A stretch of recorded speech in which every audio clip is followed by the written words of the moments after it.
அபரமே என்னை ஆட்கொள்வாயா? நானே தர்மத்தின் வழி நடக்க ஆசைப்பட்டேன் ஈசா. மாயையின் வலையில் சிக்கிவிட்டேன் சிவனே. என்னை மீண்டும் உன்னோடு என இணைப்பாய். என் மனவேதனையை நீக்கு, என் பாதைகளை நீதான் காட்டு சிவனே.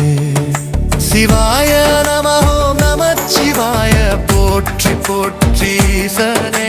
சிவாய நம ஓம் நமச்சிவாய போற்றி போற்றி சிவனே.